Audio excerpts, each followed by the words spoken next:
Kabayan, OFW ka man o hindi, ito ang pagbabago sa e-travel keyword code na ipinatupad as of May 10, 2024.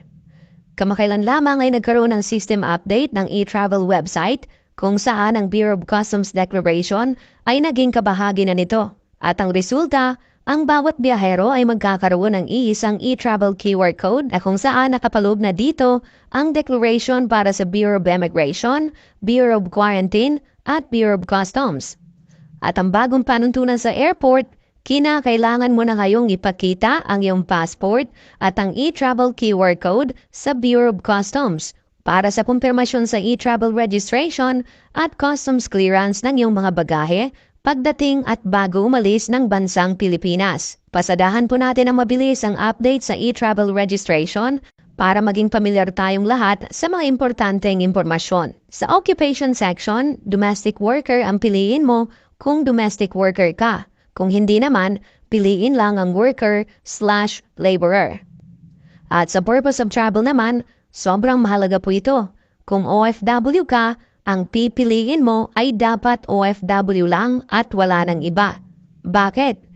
Kasi ang OFW ay may pribilehiyo na mag-uwi ng pasalubong na may maximum na halaga na 150,000 pesos nang walang binabayarang tax and duties ayon sa Bureau of Customs.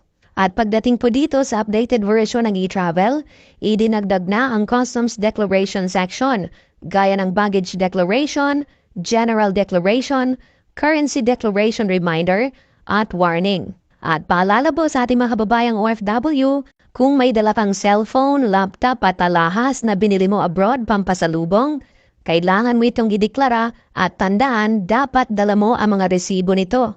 Ganito lang ang gagawin mo. I-click mo lang ang yes sa tanong na do you have baggage or currency to declare? At pagdating sa other details, lagyan mo lang ng 0 kung wala ka namang kasamang miyembro ng pamilya na below 18 or above 18 years old. At sa tanong naman na first time visiting Philippines, syempre OFW ka at hindi ka visitor ng Pilipinas, kaya no dapat ang sagot dito. At ilalagay mo lang kung kailan ka huling umalis ng Pilipinas at ilan ang bitbit mong check-in luggage at hand carry luggage. At pagdating nga po sa section ng mobile phones kung saan kinakailangan mo itong ideklara, i-click mo lang ang yes at ang add item. May lalabas na box at doon mo isusulat anong brand ng cellphone ang dala mo, ilang piraso, at magkano ang halaga nito. In US dollars po yan, kaya kayo na po ang bahala mag-calculate at alamin niyo po kung magkano ang palitan.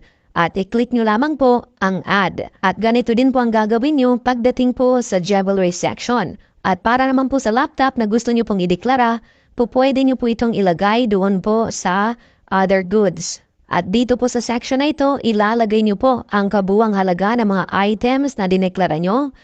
Pwede in peso at pwede din po in dollars. Tandaan po natin palagi, dapat not in commercial quantity ang mga dala mo at hindi ito intended for selling.